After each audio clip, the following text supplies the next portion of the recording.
was more to do with just the food, knowing that there isn't this type of food in Brisbane. There's no one doing flavours like we are. So I think I think Brisbane needed something different. Brisbane needed an Indian restaurant that actually represents a region and also understand the flavours and not just get the it's really hard to generalise Indian food. So for us, particularly here, we like to say that we're Indian inspired, spiced infused. So we don't have any restrictions in the way we deliver our food, as long as it's got the spice flowing through it. We don't want to lose a core of who we are. And I think Yuji is probably best to answer that in the way he delivers his food. Because it's not really typical Indian style. It's very different. It's basically he breaks the rules. That's the best way we can describe it, I guess. Wouldn't you say, Joseph? Definitely. I suppose the very essence of what Nita is trying to say is that we're not trying to bastardize deconstruction or to Australianize Indian cuisine. If you're asking what is the whole concept of what CMF is all about, we're not going to make Indian food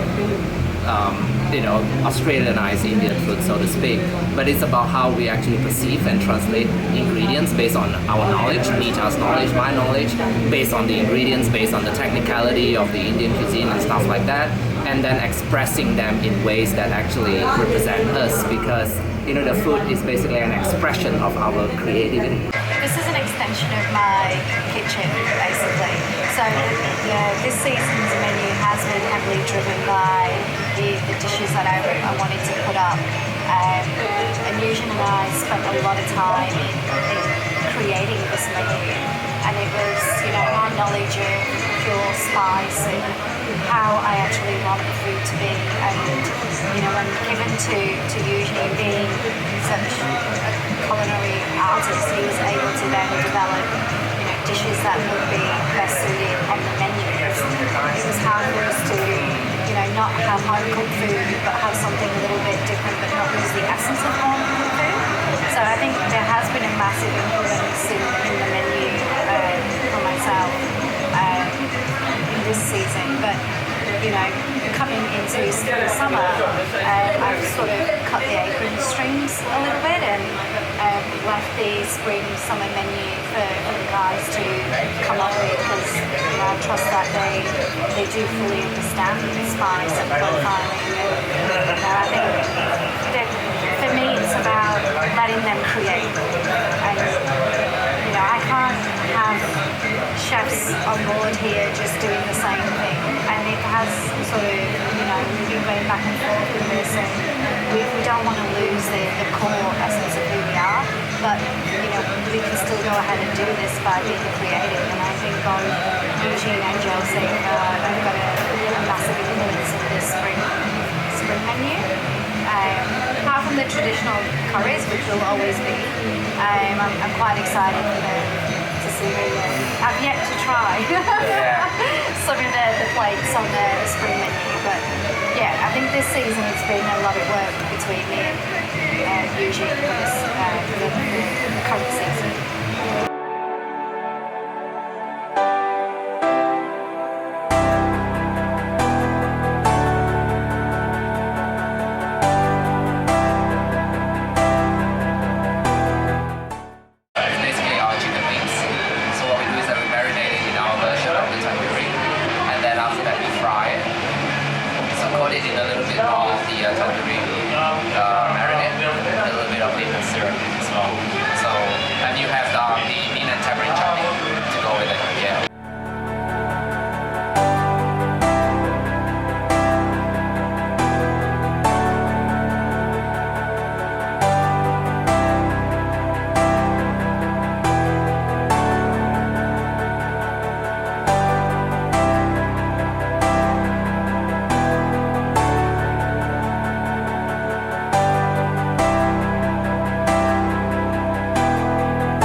places now, and we're really happy with the suppliers that we have on board, and they work really well with us as well.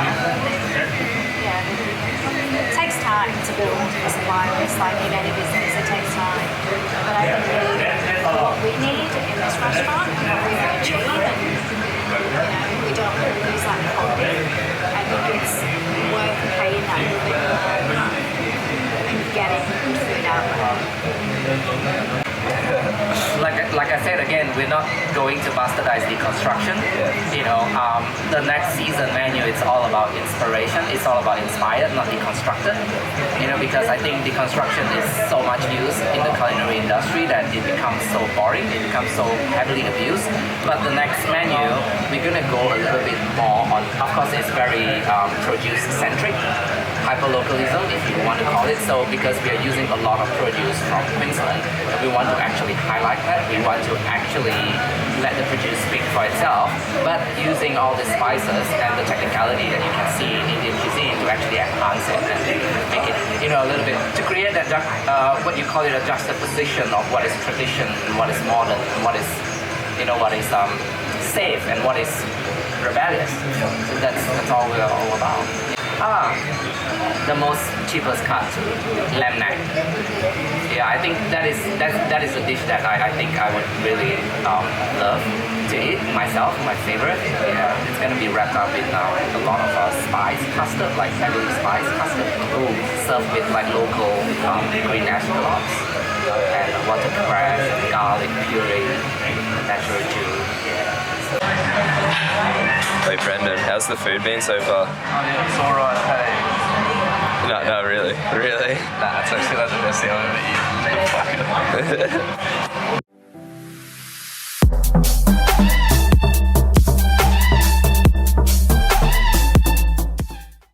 Who did that label? That's definitely what you want for lube, hey? Oh my god. Just the right amount of burn. Our labelling, we stick to the protocols. You got to have a manufacture date, best before date, but we like to have a little bit of fun, play on the lights a little bit, change them up here. Well, I can sum it up by sometimes I turn around and there's things that I don't want to see in the scene between them two. So it's like, what's going on here? There's a lot of humour in the kitchen, which is great. I mean, it's a small kitchen, it's a small team. You haven't met the rest of the members in the team. We do have more wait staff, but they're not in tonight. But the kitchen team is primarily driven by these two, and they pretty much rock the kitchen. I'm very proud of it. They do long hours, long days, churn out some absolutely amazing dishes, and they still have a sense of humour at the end of the night. It's good to have a team like that. It's rare.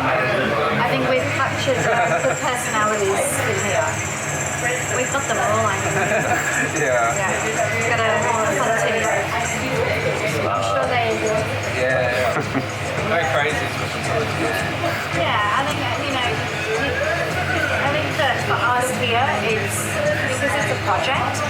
It's not about a money-making scheme, and I've said that right from the beginning. It's more of a passion. And I think just having that gives them a bit of flexibility as well. It gives us all flexibility. We always knew that we wanted to be a little bit different and have a retro kind of style going on.